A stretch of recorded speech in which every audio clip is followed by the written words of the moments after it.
първите няколко глави на Библията нещата се развиват много бързо. Това по принцип важи и за първата книга на Библията, за която аз говоря в момента, и това е книгата наречена Битие. По друг начин, това, което аз искам да кажа е, че хиляди години изминават и много неща се случват, но те са обобщени само в няколко страници. За разлика, да дам един пример, Новия завет, който е писан малко след живота, смъртта и възкресението на Исус Христос, в него има стотици страници, които описват събития, които се случват буквално в някои случаи за дни и най-много за няколко години. Това е доста по-различно от първите няколко глави на книгата Битие, в която изминават хиляди години, в която живеят много хора и най-вероятно много неща са се случили, но на нас ни са казани само това, което явно е най-важно за нас.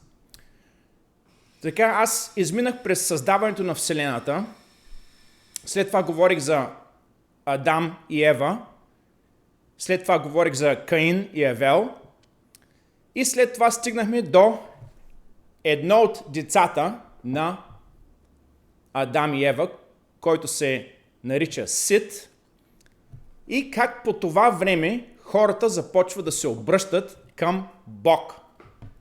Ние ще разберем причините, кои са за това. Интересното е, че когато стигнем до глава номер 6 и започнем да говорим за живота на Ной, или името, което в англоговорящия свят се нарича Ноа, тогава нещата изведнъж се забавят.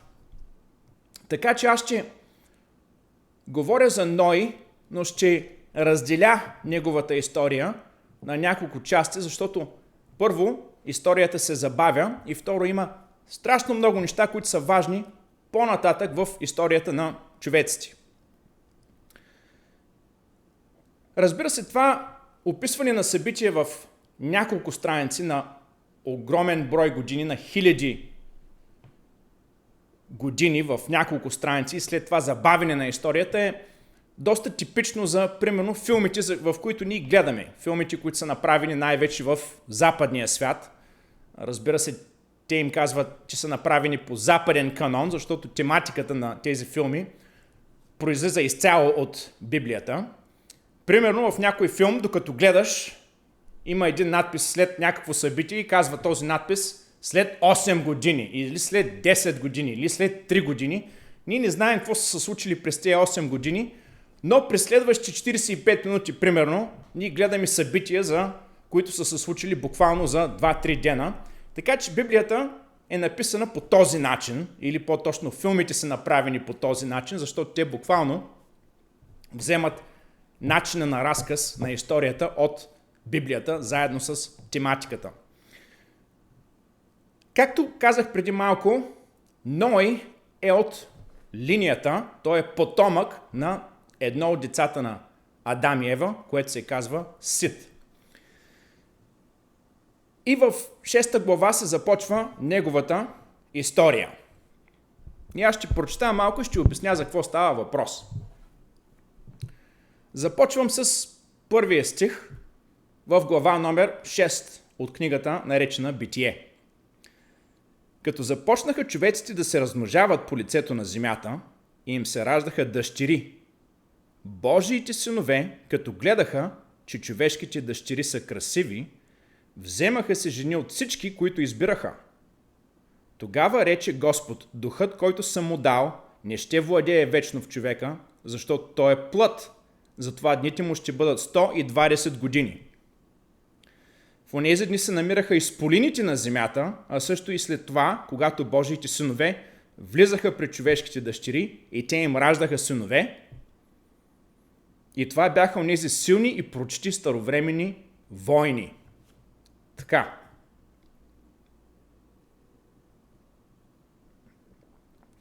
Сега искам да разясня някои неща, защото За мое огромно съжаление има някои хора, които четат тези стихове и изопачават това, което е истина. Първо, човечите започнаха да се размножават. Това не е напълно ясно. Както говорих преди време, някой трябва да е спал в крайна сметка с сестра си или с сестрите си и така нататък. Адам и Ева са имали много деца и след това населението се размножава по лицето на земята. Раждаха им се дъщери. Божиите синове, като гледаха, че човешките дъщери са красиви, взимаха се за жени от всички, които избираха. Божиите синове са тези, които, тук става въпрос за буквално тези, които се обръщат към Бог. Не някакви различни човеци, някакви различни хора от другите, просто тези, които се обръщат от Бог. Значи, това, което е написано тук на правилен български език, е, че човешките дъщери, това означава тези от другите линии, не на Сит, ами примерно на Каин и всички, които идват след него, те са красиви и Божиите синове ги взимат за жени. Не става въпрос за извънземни, тук става въпрос за едни и същи хора, просто едните са Божии синове, другите са човешки дъщери. Разбира се, това е тема, която постоянно се повтаря в Библията и тази тема е, че по-добре е Божиите синове да не си вземат от другите жени и същото важи и обратното. Божиите дъщери да не бъдат давани на другите човеци. Другото, което е интересно, е, че тук изведнъж Господ казва духът, който съм му дал. Става въпрос на човек. Не ще владее вечно в човека, защото той е плът. Затова дните му ще бъдат 120 години. Така в 6 глава на първата книга в Библията, преди потопът, за който ще говоря след малко, Господ определя максимума на годините, които хората, човеците, могат да живеят. Разбира се, това сега е оспорвана тема, както коментирах преди няколко пъти. И много хора се опитват да продължат тези години. Успех им пожелавам. Бог го прави това нещо за добро.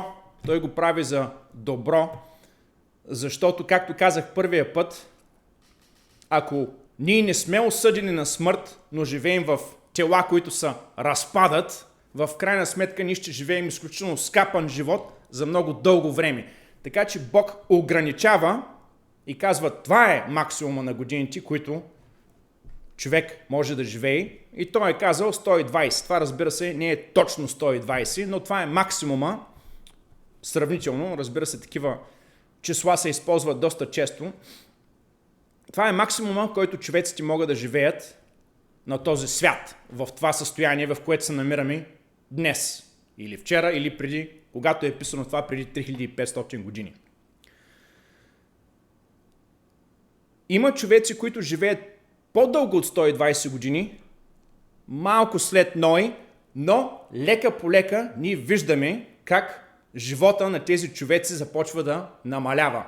Един вид на нас ни са казани, този човек е живял толкова, неговия син е живял толкова и лека по лека ние виждаме как годините на всяко едно дете започва да намаляват, докато се стига един момент около Моисей, където вече хора не живеят повече от 120-130 години и след това драстично намалява възрастта на човеците, когато те умират.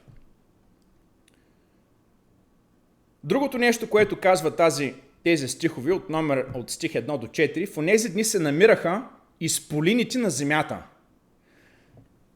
Изполините също са човеци, произлезли от Адам и Ева.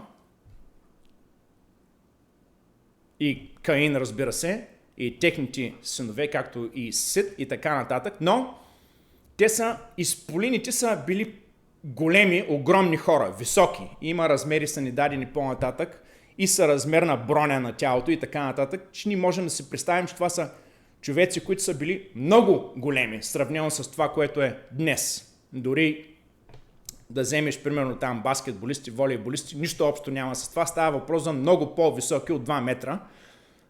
Тези също са човеци дошли от Адам и Ева. Те не са различни, просто са били по-високи. Не са паднали от някоя планета, ако някой си помисли по този въпрос. Нали?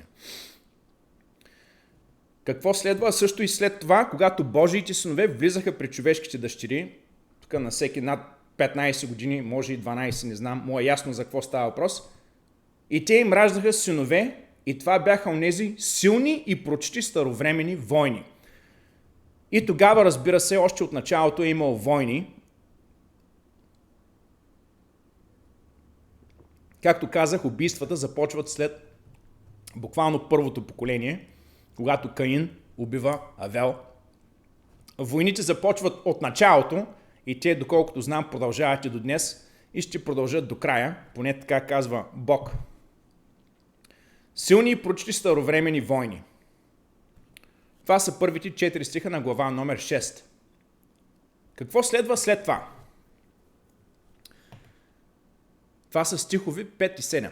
5 до 7. И като видя Господ, че се умножава покварата на човека по земята и че всичките му мисли на сърцето му клонят постоянно към зло, Господ се наскърби, че беше създал човека на земята и огорчи се в сърцето си и рече Господ: ще изтребя от лицето на земята човеците, които създадох, човеци, зверове, влечуги и небесни птици, понеже съжалявам, че ги създадох.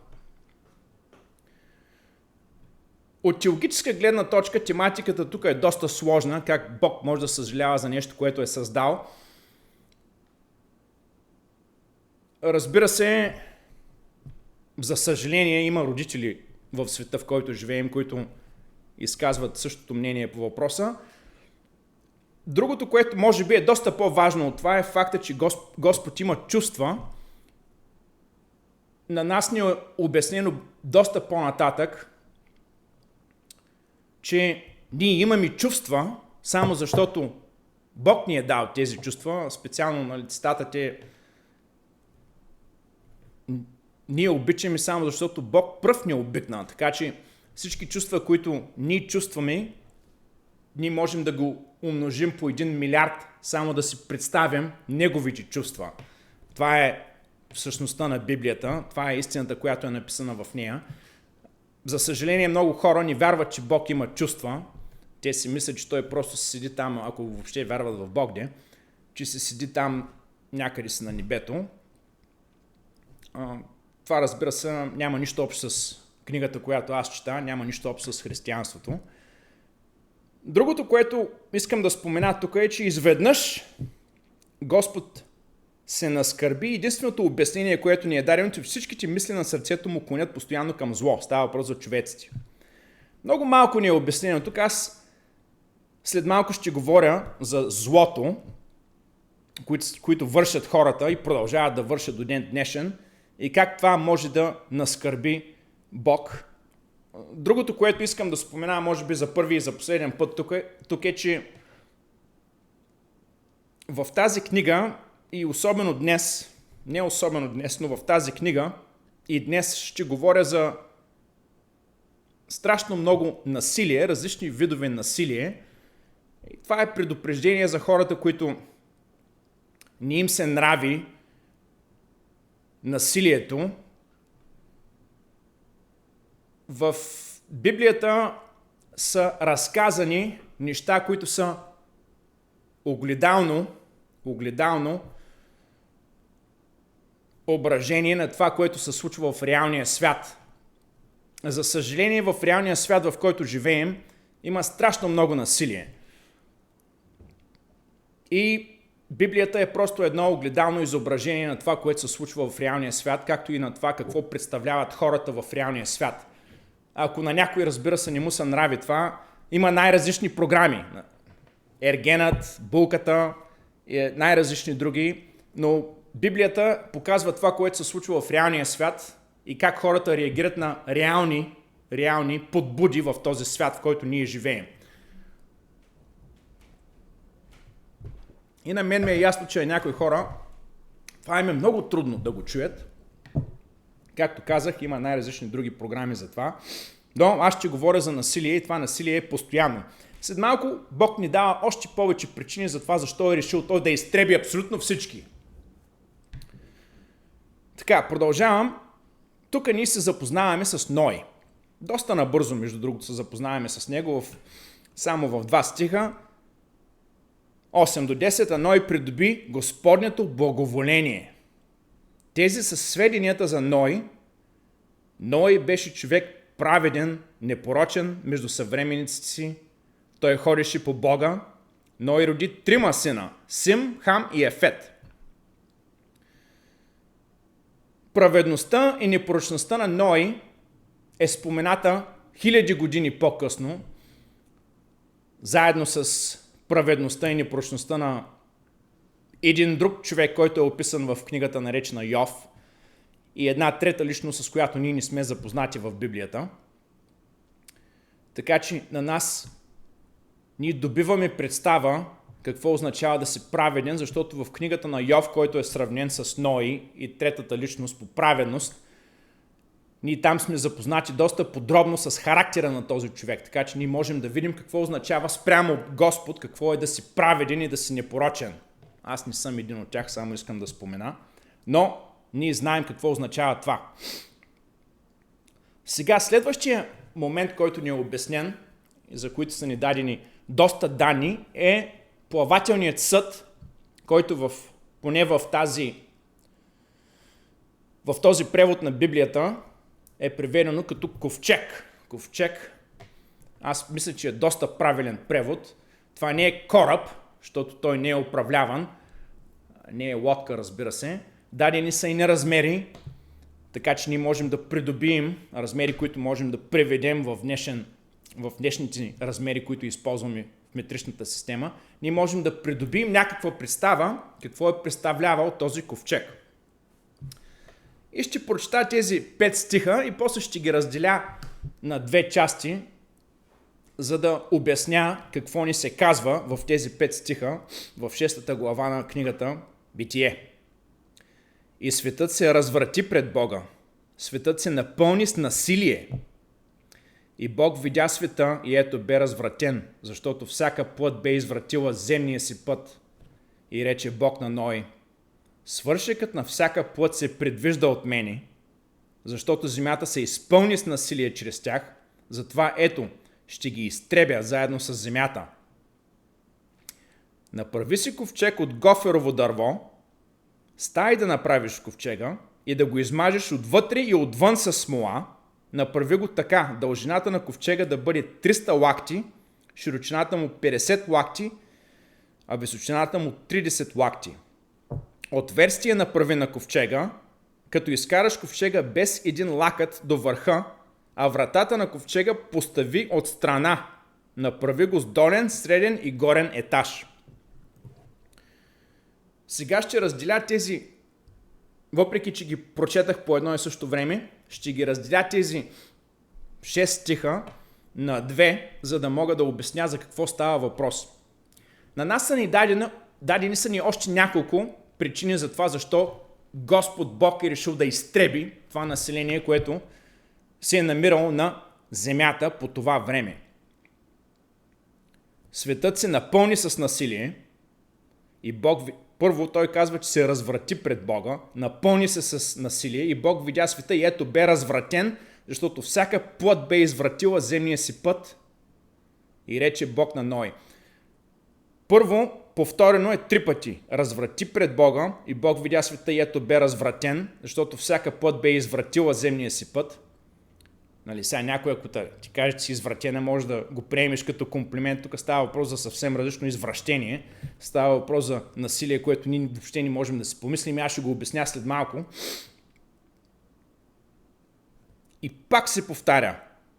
Свършекът на всяка плът се предвижда от мен. Той го повтаря отново, че ще има изтребване на хората. Предвижда от мен означава, че той буквално е решил, че ще го направи, така че ще стане. Защото земята се изпълни с насилие чрез тях. Това е в тези само 6 стиха е повторено отново насилие. Това е за 3 път вече в тази глава. Затова ето ще ги изтребя заедно с земята. Той ще ги изтреби заедно с земята. Както обясних в първата част, когато говорих за създаването на Вселената, светът тогава не е изглеждал, Земята, нашата планета не е изглеждала така, както изглежда сега. На нас не ни е буквално казано точно какви хълмове е имало, но това, което ни е обяснено в първата глава на книгата Битие, е, че Земята е имала съвсем различни форми от това, което е имала сега. Те са били като средна гора, примерно. По-малко, по-закръглени планини. Нямало е такива остри планини и върхове, както виждаме днес. Нямало е континенти, както има днес. Имало е морета, които са били просто в средата на закръглени хълмови, на които има огромна растителност. Разбира се, сега, който вярва в Бог, му е напълно ясно защо, примерно, когато човек копае в Саудитска Арабия и по разни там пустини, намирал долу петрол. Разбира се, защото на времето е имало растителност по тези места, а сега тази растителност липсва. Нали така? Тя просто липсва. Разбира се, това, което се случва след потопа, ни обяснява как е имало и по време на потопа, как се създават тези огромни върхове, остри планини, скалисти планини, като Алпите, примерно, и скалистите планини в западната част на САЩ, разбира се. Както и скалите, които са по бреговете на морето. Това нещо не е съществувало тогава. Те са били просто закръглени хълмови планини, които горите са идвали буквално до морето, което се е било събрано. Имало по-малко реки, отколкото има сега в момента. Сега, като стана въпрос за как Господ изтребва цялото население, искам да изкоментирам въпроса, разбира се, едно от най-често срещаните противоречия между човеците и Бог е дали Бог всъщност е справедлив. Как може за някакво си насилие там да изтреби абсолютно всички хора на тази планета? Не трябва ли да ги е предупредил поне? Защо пък да ги изтреби без да ги предупреждава? Разбира се, че Бог ги е предупредил. Бог всъщност предупреждава хората по всяко едно време, във всяка една цивилизация и индивидуално всеки един човек. Той ни дава прекалено много шансове. Той не е като бащата, който забива един шамар на детето, когато бръкне в там купата с лукум. Той 10 пъти ще му даде на това дете да бръкне в купата с лукум, преди да го предупреди. И след това да му удари един обратен шамар. И пак няма да го отрепи. Мисълта ми е, че милосърдието на Бог е огромно. На нас ни е трудно да си го представим поради проста причина, че текстът е написан по такъв начин. С няколко думи той ни казва, има насилие, аз ще ги изтребя всичките. И на нас ни се струва, че това не е справедливо. Това предупреждение е постоянно. Разбира се, аз ще спомена само, тук съм направил разни записки за това как Бог предупреждава човеците, как предупреждава всеки един от нас постоянно. Хиляди години след когато Моисей е писал книгата Битие, по времето малко след живота, смъртта и възкресението на Христос, е написана една от най-великолепните теологически разсъждения в една книга, наречена Послание до евреите, или просто Евреи се казва книгата. Евреи става въпрос за тези, които не вярват в Христос. На тях е написано едно послание, което обяснява как това, което е тяхната Библия, това, което ние наричаме Стария Завет, тя говори постоянно за този човек, наречен Христос, който е техния Месия, разбира се, и има там невероятни теологически разсъждения. Ако човек се размисли, е чел Стария завет, той ще види, че тази книга буквално е написана само и само за този човек и тази книга, наречена Евреи, говори изцяло за това как са свързани тези неща. Авторът е анонимен и той цитира огромен брой стихови, които са написани в Стария завет от хора като примерно Давид, Соломон, Моисей и така нататък. Разбира се, 30-40 човека. И ето какво се казва в 3 глава на книгата Евреи, стих 7 и 8, писана малко след Възкресението на Христос от анонимен автор. Затова, както казва Светия Дух, днес, ако чуете гласа му, не закоравявайте сърцата си, както в преогорчението, както в деня на изкушението в пустинята. Разбира се, тази глава е доста дълга, с доста обяснения. Аз просто цитирам 2 стиха от нея. Затова, както казва Светия Дух, днес, ако чуете гласа му, не закоравявайте сърцата си, както в преогорчението, както в деня на изкушението в пустинята. Това, което прави авторът на книгата, наречена Евреи, той буквално цитира един псалом на Давид. Давид, разбира се, е живял преди 3000 години. Авторът на книгата Евреи е живял преди 2000 години, така че той цитира нещо, което се е случило 1000 години преди него и той говори директно към тези, които са евреи, а не са християни. И той им казва, виж какво е написал Давид. Той буквално го цитира. Днес, ако чуете гласа му, не закоравявайте сърцата си. Какво означава думата всъщност днес? Днес, това означава ли днес, когато е било преди 2000 години? Не, това означава днес е всеки един ден. Той го обяснява това по-подробно в следващата глава на книгата Евреи. Той го повтаря отново, това е повторено многократно. Ето какво е в следващата глава, стих номер 7. Това е глава номер 4 в книгата Евреи. Затова той пак определя един ден, днес, като казва след толкова време, чрез Давид, както вече казахме, днес, ако чуете неговия глас, не закоравявайте сърцата си. Разбира се, авторът на книгата Евреи, той е гений, не знам по друг начин как да обясня. Това е философия на вярата.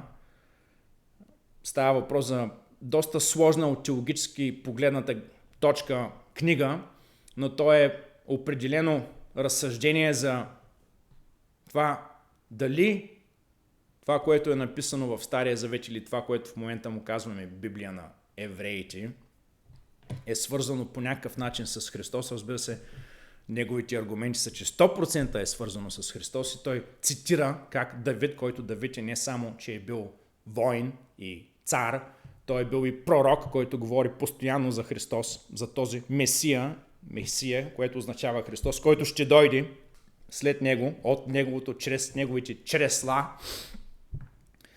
И той ни обяснява какво означава днес. Днес означава днес, не означава вчера, преди 2000 години, когато е писано това нещо, не означава утре, когато остареем, означава днес, когато какво? Ако чуете неговия глас, не закоравявайте сърцата си. Тук става ли въпрос за глас, който да чуем в главата си? Не, разбира се, тук става въпрос неговия глас, както ни е описано в тази книга. Той идва чрез Светия Дух, които помагат, те буквално чрез Светия Дух, хората, като Давид, са писали, нали? Така се казва тук. Като казва след толкова време, чрез Давид, Светия Дух.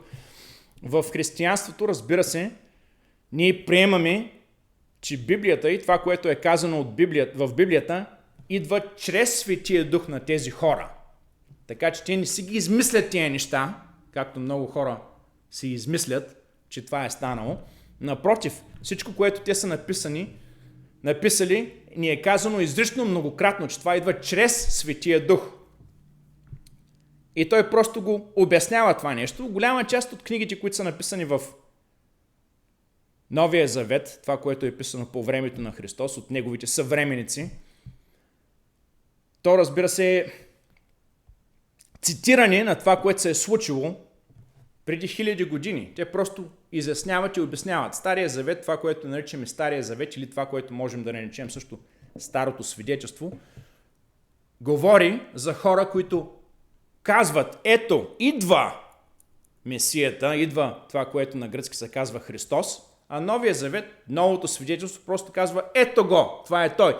Така че и двете неща, няма нов стар, те говорят за едно и също нещо, за един и същ човек, който по едно и също време е Бог, разбираш, което е трудно за много миряни да разберат как може по едно и също време да е човек и да е Бог.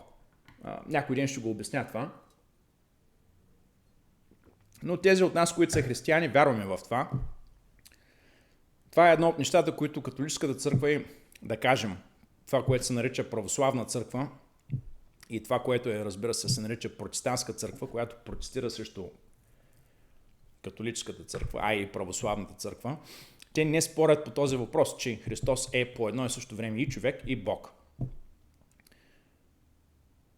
Така, сега Бог също по същото време предупреждава многократно, чрез други хора, примерно, ще прочета само след малко, което е една от най-красивите алегории в тази книга, писана от Соломон, който е син на този Давид, горе споменатия Давид. Той постоянно предупреждава хората да не закоравяват сърцата си, да не отричат Бог един вид.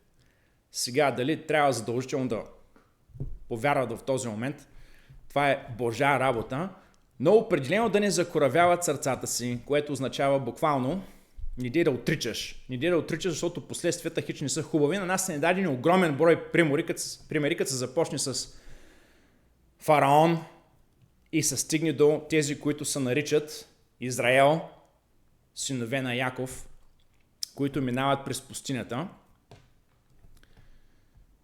Както споменах по-горе, нали така, не закоравявайте сърцата си, както в преогорчението, както в деня на изкушението в пустинята. Въпреки че Бог постоянно им помага да минават през тази пустиня, те пак се закоравяват сърцата, пак го отричат, въпреки че буквално е пред тях. Така че тези неща се случват постоянно. Ден след ден, година след година, хилядолетие след хилядолетие, човек след човек, страна след страна. Трудно е някой да ми посочи човек, който не е чувал за Бог, защото аз мога да му посоча 7 милиарда, които буквално броят дните от него. Нали така? Много е трудно човек да посочи този човек. Те винаги по всяко едно време във всяка една цивилизация са съществували и разбира се някои признават, други отричат. Много интересно е обаче алегорично как Соломон разбира се е считан за един от най-мъдрите хора, дори от миряни, които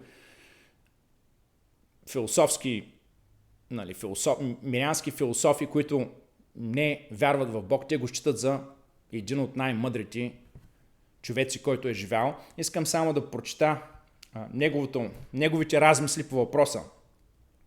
Тук става въпрос за огромна доза алегория, но е толкова красива, че аз не мога да я пропусна. Това е написано в книгата, наречена Еклесиаст, което означава учител. Това е книга, която е буквално 10 страници, е великолепна. Аз не знам да има по-красиви и по-заслепяващи философски разсъждения. И става въпрос за философски разсъждения, които до голяма степен не са и свързани директно с Бог. Той казва на човеците как да се живеят живота, за да се наслаждават на живота и каква е целта в крайна сметка на този живот. Нали? Просто е великолепна книга, много е трудно е за разбиране. И тъй като той пише с алегория, което буквално кодира и стеснява разказа и думите, така че е трудно да се разбере, но все пак аз ще обясня за какво става въпрос тук. Това са думите на Соломон. И помни своя създател в дните на младостта си, преди да дойдат дните на злото и настанат години, когато ще речеш: не намирам наслада в тях, преди да се помрачат слънцето и светлината, луната и звездите, и да се върнат облаците след дъжда, преди да настъпи денят, когато стражите на къща затреперят и силните мъже се прегърбят, и онези, които мелят, престанат. защото са намалели, и онези, които гледат през прозорците, помръкнат, когато вратите към пътя се затворят и отслабне гласът на мелницата, и при гласа на птиците започне да става човек, и всички звуци на песента им заглъхнат, още когато започне да се бои човек от всичко високо и трепери по пътя, когато бадемовото дърво разцъфне и скакалецът натежи и всяка охота изчезне, защото човек отива към вечния си дом и жалеещите обикалят улиците, преди да се скъса сребърната струна и да се счупи златната чаша, преди да се струши стомната при извора или се счупи колелото над кладенеца и се върне пръста в земята, откъдето е дошла, и духът се върне при Бога, който го е дал.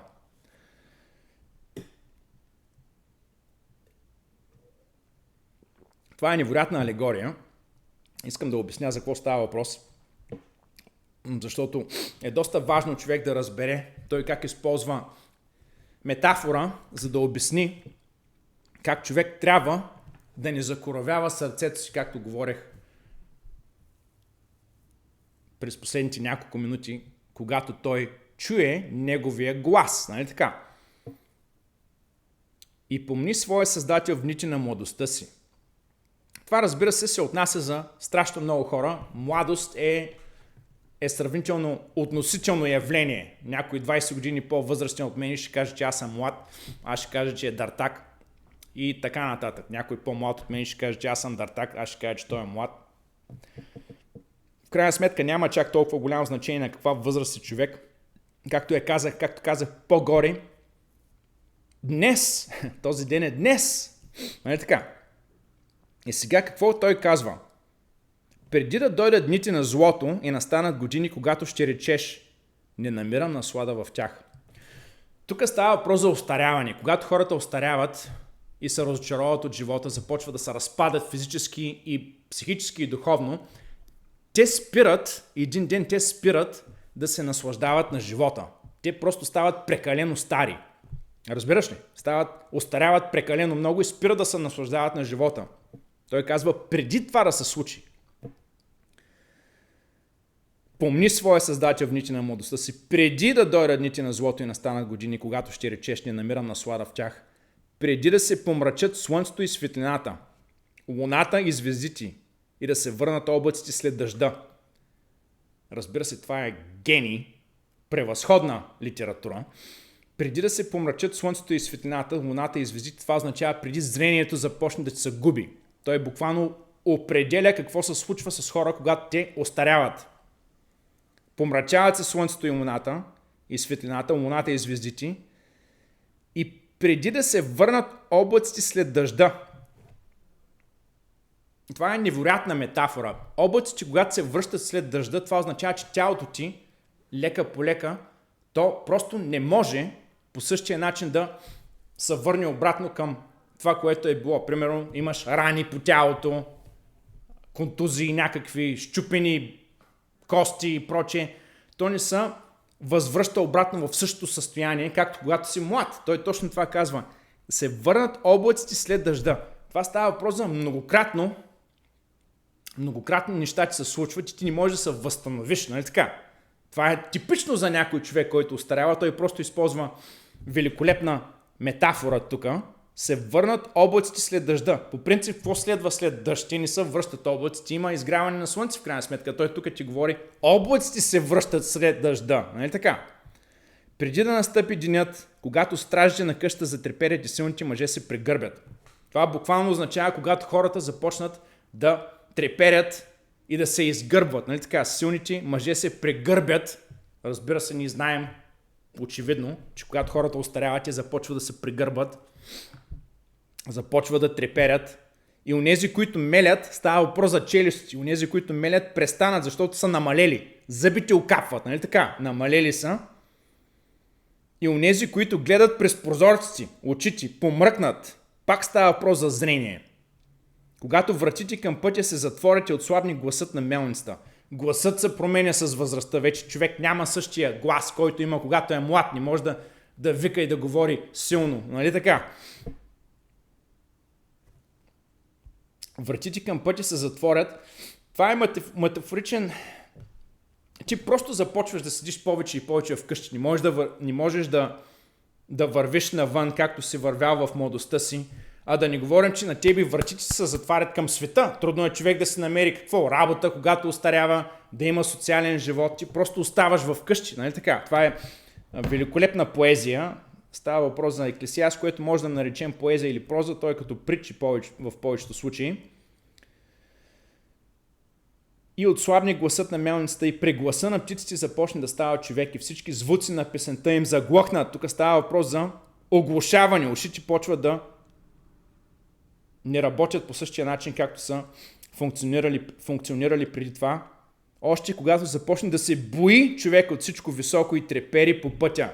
Разбира се, хората, които остаряват, те лека по лека стъпват, защото ги е страх да паднат. Те ги е страх от страшно много неща. Нали така? Когато бадемовото дърво разцъфне и скакалецът натежи и всяка охота изчезне.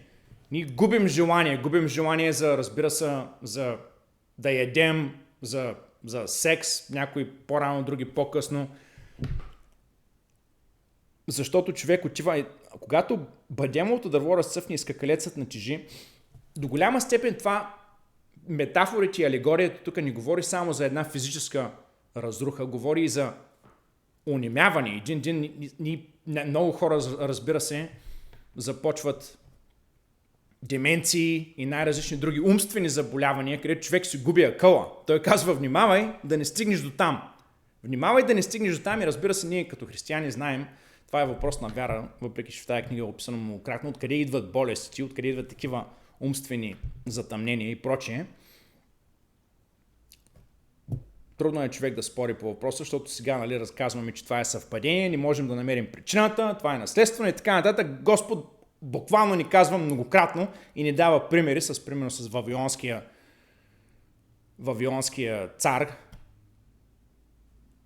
на който му дава буквално умствено затъмнение. Той напълно се загубва акъла. Това, което ние му наричаме днес деменция или Алцхаймер и най-различни други там.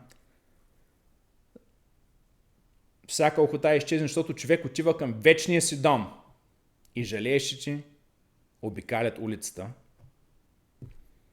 Става въпрос за доста жалка история тук, когато човек остарее, нали така? Жалеещите обикалят улицата. Ако си ходил на погребение, ти става ясно за какво става въпрос. Преди да се скъса сребърната струна и да се счупи златната чаша, преди да се струши стомната при извора или се счупи колелото над кладенеца и се върне пръста в земята, откъдето е дошла и духът се върне при Бога, който го е дал. Цялото това описание в 8 стиха говори за човешкия разпад, тази ентропия, която ние наблюдаваме всеки един ден в хората, може би при различна степен, при различни хора, но цялата мисъл е, че човек трябва да не отрича и да не закоравява сърцето си, до когато още има акъл в главата. Това е цялата, да я наречем, поука. Мисълта ми тук, разбира се, е, че Божията справедливост е неоспорима от моя гледна точка. Разбира се, от гледна точка на християните, ние смятаме, че той е съдия. Аз не съм съдия, така че дали нещо е справедливо или не е негово решение, не е мое. Другото, което исках да спомена, за което исках да говоря, е това насилие, което Бог повтаря поне 3 пъти в тази книга. На нас не ни е обяснено това насилие, което очевидно е продължавало с хилядолетия, но това, което на нас не е обяснено, е насилието, което идва след това. След потопът също идва насилие, но Господ е търпелив с това насилие. И аз само мога да си представя какво е било онова насилие, защото насилието, което е описано в тази книга, става въпрос за изнасилване и разфасоване на жени.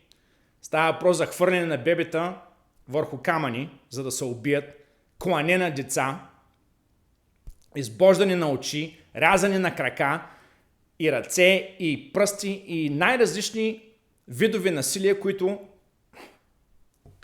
Бог по някаква причина ги оставя тези неща да се развиват. Той не изтребва населението, нали така? Той не го е изтребил, когато има такова насилие. Разбира се, изгаряли са се децата на най-различни богове. Той е измел голяма част от това население с, както алегорично казва по-нататък в една друга книга, с метлата на опустошението. Това е в книгата на Исаия. Той ги измита с метлата на опустошението, но оставя винаги от тях хора, доста повече отколкото е оставил по времето на Ной. Разбира се, Ной е, както ще видим след малко, с жена си, дъщерите си, синовете си и техните снахи. Другото, което аз исках да говоря, тъй като сега се опитвам да обяснявам, тук не знам, що се опитвам да обяснявам, да оправдавам Бог, все едно той има нужда от моето оправдаване, но искам просто да спомена, че нещата, които са описани тук за няколко от думите, не ти дават точно определение за това, какво се е случвало в този момент. Така че ние не трябва да си правим заключение за това какво се е случвало преди Ной, за да определим дали Бог е справедлив или не. Това е цялата ми мисъл. Другото, за което аз исках да говоря тук, е за ковчега. Смятай каква ирония на съдбата, нали така? Хората умират, пък той изчезва с ковчег. За Ной става въпрос, разбира се.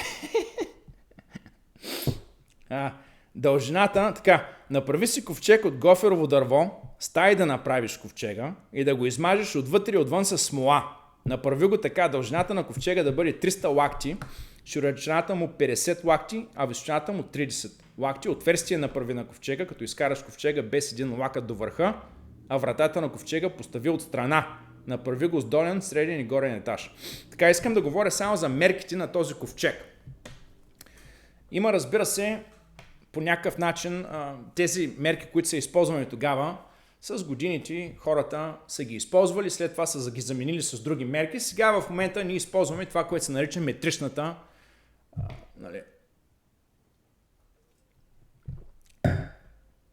система.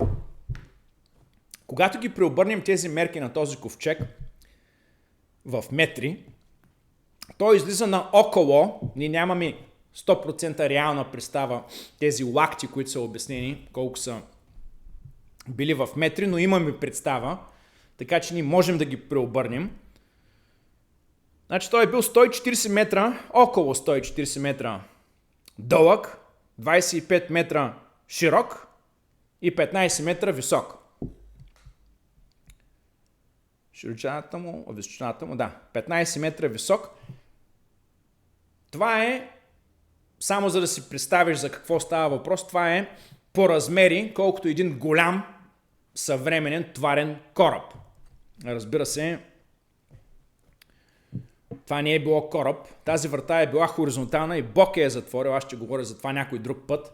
Бог е затворил тази врата. Те не могат да я затворят отвътре тази врата. Не могат да управляват. Това, което е било отверстие, то не е като прозорец. Имало е някаква функция, която ни е трудно да си представим в момента, защото не знам някой да прави ковчези, за да се спасява от каквото и да е. Имало е някаква функция, но не е прозорец да човек да гледа там навън какво се случва. То е било някакво отверстие по някаква причина. Другото, което е интересно тук е, че съотношението на тези размери е близо до това, което е един съвремен плавателен съд, който не е с двигател, не е по някакъв начин, примерно баржа, не е управляван. Един вид той е като нещо от рода на баржа. Така по същата ни правим, по същите съотношения, съразмерно правим такива плавателни съдове. Интересна история. Съдове, които нямат собствено задвижване, както от рода на баржа или нещо от този род. Добре, сега продължавам по-нататък. Следват последните стихове на глава номер 6 в книгата Битие. И ето, аз ще докарам на земята потоп от вода, за да изтребя изпод небето всяка плът, която има в себе си дъх на живот. Всичко, което се намира на земята, ще измре. Но с тебе ще поставя завета си и ще влезеш в ковчега, ти, синовете ти, жена ти и снахите ти с тебе. И от всичко живо, от всяка плът да вкараш в ковчега по 2 от всеки вид, за да опазиш живота им със себе си, мъжко и женско да бъдат, от птиците според вида им и от добитъка според вида му, и от всички земни вличуги според вида им, по 2 от всички да влязат при тебе, за да им опазиш живота. А ти си вземи от всяка храна, която се еде, и събери я при себе си, за да бъде храна на теб и на тях. И Ной направи всичко това, както му заповяда Бог, така го направи. Така, това, което е интересно тук, разбира се, е, че Бог докарва на земята потоп от вода, която не само изтребва изпод небето всяка плът, цитирам, но тя също и разбива земята, така както тогава и тя била. Този потоп, както ще чуем по-нататък, този потоп всъщност той е от не само отгоре дъжд, защото ако помните, аз бях казал преди известно време, че всъщност на времето, тогава по това време, преди Ной, е нямало това, което ние наричаме днес дъжд. Имало е само някаква рамя или пара в това е казано, че има пара, която е напоявала земята и тази растителност, която е съществувала тогава. Дъжда е било явление, което тези хора не са виждали, да пада отгоре вода. Но другото, което е, че този потоп, той не е само дъжд отгоре, както ще чуем по-нататък, аз ще говоря по този въпрос, буквално отдолу от земята излиза вода. Така че отдолу излиза вода и отгоре излиза вода и прави един потоп по цялата земя, която след това бива разбита наедно с човеците и всяка плът, която има дъх и всички растения, разбира се, които са изтребени. И за това ще говоря следващия път.